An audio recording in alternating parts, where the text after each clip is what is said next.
Hi friends, welcome to సోమో competitive guidance. ఈరోజు వీడియోలో మీరు చూసుకున్నట్లయితే మన సబ్స్క్రైబర్స్ అదే రకంగా నాకు తెలిసినటువంటి అనేకులు ట్రిపుల్ ఐటీ బాసరాకి సంబంధించిన నోటిఫికేషన్ వస్తే తెలపడం జరిగిందనమాట అండి. వారి గురించి ఈ వీడియో అనమాట. ఇందులో మనం చూసుకున్నట్లయితే కనుక 6 years integrated B Tech program for 24-25 అనేటువంటిది అకాడమిక్ ఇయర్ 24-25కి సంబంధించినటువంటి నోటిఫికేషన్ ఇస్తున్నట్లుగా ఇందులో మనకు తెలపడం జరిగిందనమాట అండి. ఇది ఇంగ్లీష్, అదే రకంగా తెలుగులో నోటిఫికేషన్ అనేటువంటిది ఇవ్వడం జరిగింది.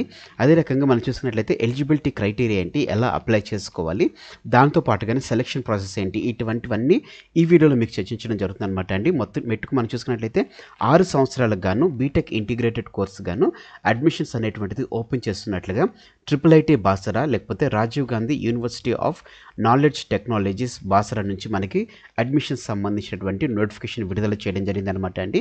దీనికి సంబంధించినటువంటి అప్లై చేసుకోవాలనుకునేటువంటి వారు వారి యొక్క ఫీజ్ పేమెంట్ ఏదైతే ఉంటుందో దాన్ని టీఎస్ ఆన్లైన్ సెంటర్ ద్వారా కానీ, మీ సేవ ద్వారా కానీ, లేకపోతే యూనివర్సిటీ వెబ్సైట్ అనేటువంటి www.rgukt.ac.inలో వీరు అప్లై చేసుకోవచ్చు అని చెప్పి తెలపడం జరిగిందనమాట అండి. ఎవరైతే ఆన్లైన్ అప్లికేషన్ చేసుకోవాలనుకుంటున్నారో వారు 1 జూన్ నుంచి 22 జూన్ అంటే 22 రోజులు అనేటువంటిది డ్యూరేషన్ ఇవ్వడం జరిగింది అనమాట అండి. ఎలిజిబిలిటీ అయినటువంటి క్యాండిడేట్స్ ఫస్ట్ ఆఫ్ ఆల్ మీరు ఫీ పేమెంట్ చేసి ఆ ఫీ పేమెంట్ ఫీజు అనేటువంటిది ఎంత ఉంటుంది అనేటువంటిది కూడా మీకు వీడియోలో మీకు తెలపడం జరుగుతుంది అనమాట అండి. అదే రకంగా ఆన్లైన్ సెంటర్లో ఎట్లా ఆన్లైన్ అప్లికేషన్ ఫామ్ అనేటువంటిది ఫిలప్ చేయాలనేటువంటిది కూడా మీకు డీటెయిల్ తెలుపుతాను. ఇది ఇంగ్లీష్ మీడియం సంబంధించినటువంటి అంటే ఇంగ్లీష్లో చూడాలనుకునేటువంటి వారికి దీన్నే తెలుగులో కూడా వాళ్ళు ఇవ్వడం జరిగిందనమాట. రాజీవ్ గాంధీ వైజ్ఞానిక సాంకేతిక విశ్వవిద్యాలయం బాసరాకు సంబంధించినటువంటి 6 సంవత్సరాల సమీకృత బీటెక్ డిగ్రీ విద్యా కార్యక్రమ ప్రవేశ ప్రకటన గురించి నోటిఫికేషన్ ఇవ్వడం జరిగిందనమాట అండి. మొదటి సంవత్సరం 2024-25 సంబంధించినటువంటి ప్రవేశం గురించి అయినటువంటిది అభ్యర్థుల గురించి అర్హులైనటువంటి అభ్యర్థులకు సంబంధించినటువంటి డీటెయిల్స్ అనేటువంటిది ఇవ్వడం జరిగిందనమాట. ఫీ పేమెంట్ అనేటువంటిది టీఎస్ ఆన్లైన్, మీ సేవ లేకపోతే www.rgukt.ac.in ద్వారా ఆన్లైన్ అప్లికేషన్ చేసుకోవాలి.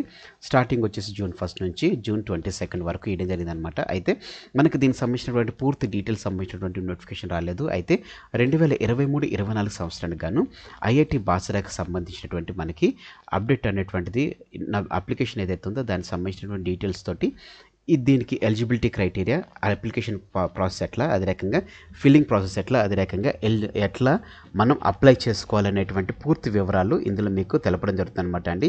ఎవరైతే ఈ 2023 సంవత్సరానికి సంబంధించిన వచ్చినటువంటి అప్డేట్ సంబంధించినటువంటి వివరాన్ని ఇప్పుడు మీకు తెలుపుతున్నాను అనమాట అండి. ఐఐటి బాసరా 2023 ఎలిజిబిలిటీ మనం చూసుకున్నట్లయితే కనుక ఎవరైతే ఆ సంవత్సరం కంటే 2023 సంవత్సరానికి అప్లై చేసుకోవాలనుకుంటున్నారో వారు తెలంగాణ, ఆంధ్రప్రదేశ్ రాష్ట్ర ప్రభుత్వాలచే గుర్తించబడినటువంటి మొదటి ప్రయత్నంలో ఎస్ఎస్సి లేదా 10th తరగతి లేదా ఏదైనా ఇతర సమానమైన పరీక్షల్లో వాళ్ళు ఉత్తీర్ణులై ఉండాలని చెప్పేసి తెలపడం జరిగింది. అదే రకంగా 31/12/2023 నాటికంటే డిసెంబర్ 31/2023 నాటికి వారి యొక్క ఏజ్ అనేటువంటిది 18 సంవత్సరాల కంటే ఎక్కువ వయసు ఉన్నటువంటి అభ్యర్థులు, అదే రకంగా ఎస్సీ ఎస్టీ కేటగిరీలకు ఉన్నటువంటి విద్యార్థుల విషయంలో 21 సంవత్సరాలు అనేటువంటిది వేయడం జరిగిందనమాట అండి. వీరు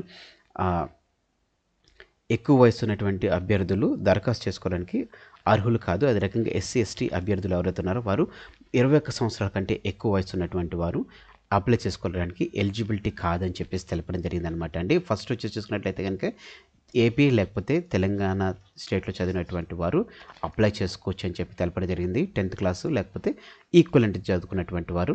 నెక్స్ట్ చూసుకున్నట్లయితే కనుక ఏజ్ చూసుకున్నట్లయితే కనుక నార్మల్ క్యాండిడేట్స్కి వచ్చేసి 18 years ఇవ్వడం జరిగింది. ఎస్సీ లేకపోతే ఎస్టీ వారికి చూసుకున్నట్లయితే 21 years. ఈ ఏజెస్ ఎక్స్ట్రీమ్ అయినటువంటి వారు దీనికి అప్లై చేసుకోకూడదని చెప్పేసి తెలపడం జరిగింది. ఎవరైతే భారతీయ పౌరసత్వం కలిగినటువంటి అంతర్జాతీయ విద్యార్థులు, భారత సంతతికి చెందినటువంటి అంటే పిఐఓకి సంబంధించినటువంటి వారు, overseas citizen of India OCI card హోల్డర్లు దీనికి అప్లై చేసుకోవాలనుకుంటే అప్లై చేసుకోవచ్చు అనమాట అండి. దీనికి 10th ఆర్ ఈక్వలెంట్ అనేటువంటిది అడగడం జరిగింది. ఎవరైతే మన ఇండియాలో కాకుండా ఓవర్సీస్లో ఉన్నటువంటి వారు కూడా దీనికి అప్లై చేసుకోవచ్చు అని తెలపడం జరిగింది.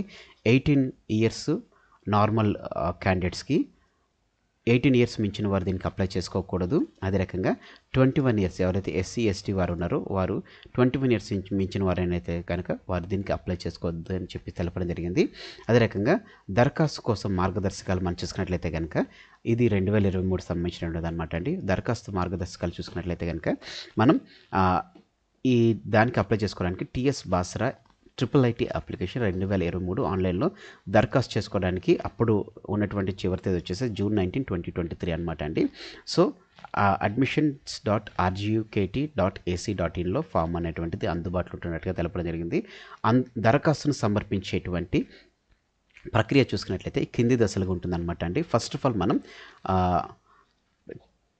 టీఎస్ ఆన్లైన్ ద్వారా కానీ మీ సేవ ద్వారా కానీ మనం మన డీటెయిల్స్, బేసిక్ డీటెయిల్స్ అనమాట, అంటే నేము, ఏజ్, మన క్యాస్ట్, అదే రకంగా date of birth, 10th class certificate, దీనికి సంబంధించినటువంటి ఇచ్చిన తర్వాత మనం అమౌంట్ అనేటువంటిది పే చేస్తాం. అమౌంట్ పే చేసిన తర్వాత మనకి ఏదైతే మీ సేవలో కానీ టీఎస్ ఆన్లైన్లో దారి మనం చేసినప్పుడు మనకు ఒక అప్లికేషన్ ఐడి అనేటువంటిది వస్తుందన్నమాట.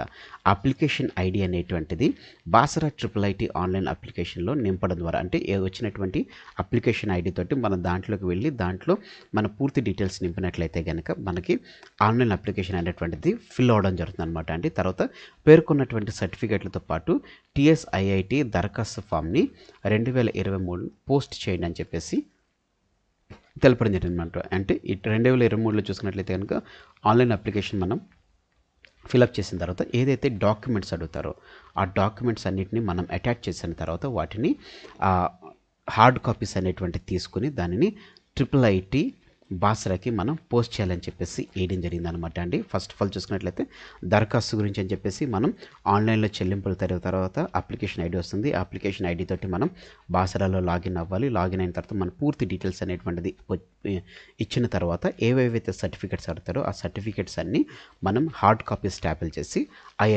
TSIIT బాసరాకి మనం పోస్ట్ అనేటువంటి చేయాలన్నమాట అండి. అయితే దీంట్లో ఎంపిక విధానం ఎలా ఉంటుందని మనం చూసుకున్నట్లయితే కనుక ఎవరైతే ఇంటిగ్రేటెడ్ బీటెక్ ప్రోగ్రామ్కి అప్లికేషన్ చేసుకుంటారో వారు ప్రతి సబ్జెక్ట్లో పొందినటువంటి గ్రేడ్లు లేకపోతే మెరిట్ల ఆధారంగా మరియు చట్టబద్ధమైనటువంటి రిజర్వేషన్లు అనుసరిస్తూ ద్వారా ఇస్తారని చెప్పేసి ఇందులో పేర్కొనడం జరిగిందనమాట అండి.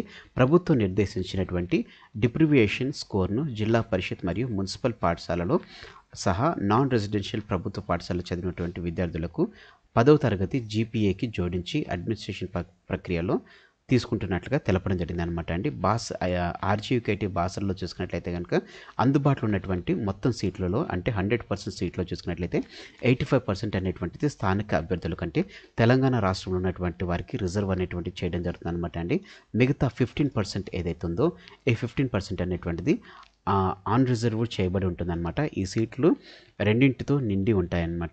రాష్ట్రాలు చూసుకున్నట్లయితే తెలంగాణ మరియు ఆంధ్రప్రదేశ్ విద్యార్థులు మెరిట్ ఆధారంగా తీసుకోవడం జరుగుతుందన్నమాట అండి. 371 ఆర్టికల్ D ద్వారా తీసుకుంటున్నట్లుగా తెలపడం జరిగింది. స్కోర్లో టై అయినట్లయితే కనుక ఒకవేళ సేమ్ స్టూడెంట్కి 10 GPA వచ్చింది, ఇంకో స్టూడెంట్కి 10 GPA, సేమ్ 10 GPA వచ్చినట్లయితే కనుక ఒకవేళ స్కోర్ టై అయినట్లయితే కనుక ఈ క్రమంలో ఎంపికలు అనుసరించడానికి ద్వారా అది పరిష్కరించబడడం జరుగుతుంది. వాళ్ళు ఎట్లా తీసుకుంటారని మనం చూసుకున్నట్లయితే కనుక గణితంలో ఉన్నత గ్రేడ్ అంటే మ్యాథ్స్లో హై గ్రేడ్ వచ్చినట్లయితే కనుక జనరల్ సైన్స్లో ఉన్నత గ్రేడ్, ఆంగ్లంలో ఉన్నత గ్రేడ్, సోషల్ స్టడీస్లో ఉన్నత గ్రేడ్, ఫస్ట్ భాషలో ఉన్నత గ్రేడ్, పుట్టిన తేదీ ప్రకారం పాత అభ్యర్థిని, అదే రకంగా హాల్ టికెట్ నెంబర్ నుంచి పొందినటువంటి అత్యల్ప యాదృచ్ఛిక సంఖ్య అనేటువంటిది. ఫస్ట్ చూసుకున్నట్లయితే కనుక సేమ్ స్కోర్ వచ్చినట్టు సేమ్ GPA ఉంటే కనుక ఫస్ట్ మ్యాథ్స్లో ఉన్నటువంటి స్కోర్ తీసుకుంటారు. దాని తర్వాత చూసుకున్నట్లయితే జనరల్ సైన్స్లో ఉన్నటువంటి స్కోర్ తీసుకుంటారు. నెక్స్ట్ ఇంగ్లీష్లో ఉన్నటువంటి స్కోర్ తీసుకుంటారు. సోషల్ స్టడీస్లో ఉన్నటువంటి స్కోర్ తీసుకుని ఫస్ట్ లాంగ్వేజ్ ఏదైతే ఉంటుందో దాంట్లో ఉన్నటువంటి గ్రేడ్ని తీసుకుంటారు. అన్నిట్లో కూడా సేమ్ ఉన్నట్లయితే కనుక వారి యొక్క డేట్ని బట్టి ఎవరైతే ఎలిజిబిలిటీ క్రైటీరియాకి దగ్గరలో అంటే నాన్ ఎలిజిబుల్ క్యాండిడేట్ అంటే సపోజ్ SC ST క్యాండిడేట్ చూసుకున్నట్లయితే కనుక వాళ్ళు ఒకవేళ 21 ఇయర్స్ ఉన్నట్లయితే కనుక ఫస్ట్ వారిని పికప్ చేసుకోవడం జరుగుతుంది.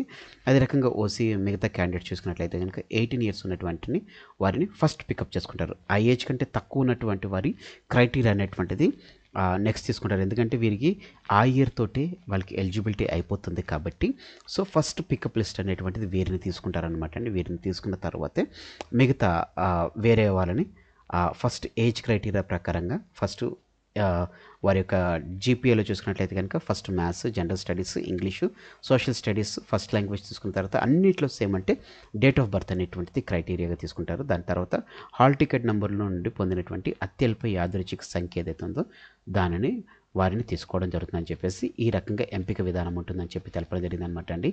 అయితే IIT బాసరాకి అప్లై చేసుకోవడానికి 2023-24లో దరఖాస్తు రుసుము ఏ రకంగా ఉందని మనం చూసుకున్నట్లయితే కనుక ఇది 2023 24 సంబంధించినటువంటిది అనమాట అండి. సేమ్ ఫీజు ఉండొచ్చు, లేకపోతే ఫీజులో చేంజెస్ అనేటువంటిది రావచ్చు అనమాట అండి. సేమ్ ఇంతే ఫీజు ఉంటుందని చెప్పేసి నేను చెప్పట్లేదు, కానీ మీకు నాలెడ్జ్ ఉండడం గురించి అని చెప్పి తెలపడం జరుగుతుంది అనమాట అండి. 2023లో చూసుకున్నట్లయితే కనుక ఓసీబీసీ టీఎస్ లేకపోతే ఏపీ అభ్యర్థులకు చూసుకున్నట్లయితే 500 రూపీస్ అనేటువంటిది ఫీజు పేమెంట్ వేయడం జరిగింది అనమాట అండి. ఎస్సీ ఎస్టీ చూసుకున్నట్లయితే కనుక 2 తెలుగు రాష్ట్రాల్లో ఉన్నటువంటి వారికి 450 రూపీస్ అనేటువంటిది అప్లికేషన్ ఫీజు వేయడం జరిగింది అనమాట అండి. ఇతర రాష్ట్రాలకు లేకపోతే గ్లోబల్ అన్ఫీల్డ్ గ్లోబల్ టీఎస్ఏపీ మరియు కాకుండా మిగతా వారికి చూసుకున్నట్లయితే కనుక 1500 అనేటువంటిది అప్లికేషన్ ఫీజు వేయడం జరిగింది అనమాట అండి. పూరించని గ్లోబల్ సీట్లపై ఆసక్తి ఉన్నటువంటి అభ్యర్థుల గురించి అని చెప్పేసి 1500 రూపీస్, అదే రకంగా ఎన్ఆర్ఐ ఇంటర్నేషనల్ అభ్యర్థుల గురించి అని చెప్పేసి $100 అనేటువంటిది ఫీజ్ క్రైటీరియా వేయడం జరిగింది అనమాట అండి. సో ఈ రకంగా ఫీజు అనేటువంటిది పేమెంట్ చేసిన తర్వాత, అంటే ఆన్లైన్ ద్వారా స్టాపిల్డ్ ఫీజ్ అనేటువంటిది ఫీజు పే చేసేసిన తర్వాత మీరు అప్లికేషన్లోకి చూసుకున్నట్లయితే కనుక అప్లికేషన్ ఐడి వస్తుంది. దాన్ని ఆ బాసర అప్లికేషన్ ఐడిలోకి మీరు ఫిలప్ చేసిన తర్వాత ఆ ఫామ్ని, కావాల్సినటువంటి డాక్యుమెంట్ని IIIT బాసరాకి మనం ఫార్వర్డ్ అనేటువంటిది చేయాలని చెప్పేసి తెలపడం జరిగింది అనమాట అండి. సో ఈ రకంగా చేసిన తర్వాత వచ్చినటువంటి జీపీఏ స్కోర్ ఆధారంగా తీసుకోవడం జరుగుతుంది. 85% అనేటువంటిది లోకల్ క్యాండిడేట్స్ అంటే టీఎస్ క్యాండిడేట్స్కి ఇవ్వడం జరుగుతుంది అనమాట అండి. అదర్ దెన్ లోకల్ క్యాండిడేట్స్కి వచ్చేసి 15% అనేటువంటిది కేటాయించడం జరిగింది. సో వీళ్ళు ఒకవేళ 85%లోనే ఒకవేళ సేమ్ స్కోర్ వచ్చినట్లయితే కనుక వారికి ఉన్నటువంటి గణితంలో స్కోర్, లేకపోతే సైన్స్లో, ఆంగ్లంలో, సోషల్ స్టడీస్ ఫస్ట్ లాంగ్వేజ్లో తీసుకుంటారు. వీటన్నిటిలో కూడా సేమ్ ఉన్నట్లయితే కనుక వారి యొక్క డేట్ ఆఫ్ బర్త్ ఆధారంగా తీసుకుంటున్నట్లుగా తెలపడం జరిగింది అనమాట అండి. సో ఫ్రెండ్స్, ఇదండి IIIT బాసరాకి సంబంధించినటువంటి నోటిఫికేషన్ సంబంధించినటువంటి పూర్తి వివరాలతో కూడినటువంటి వీడియో. ఇంకా దీనికి సంబంధించినటువంటి లేటెస్ట్ అప్డేట్స్ వచ్చిన వెంటనే మీకు యాజ్ ఎర్లీ యాజ్ పాసిబుల్ మీకు అప్లోడ్ అనేటువంటి చేయడం జరుగుతుంది. లింక్ అనేటువంటిది యాక్టివేట్ అయిన వెంటనే మీకు కింద డిస్క్రిప్షన్ బాక్స్లో మీకు లింక్ అనేటువంటిది కూడా ప్రొవైడ్ చేయడం జరుగుతుంది అనమాట అండి. Thanks for watching the video. Have a nice day. All the best for exams. Bye.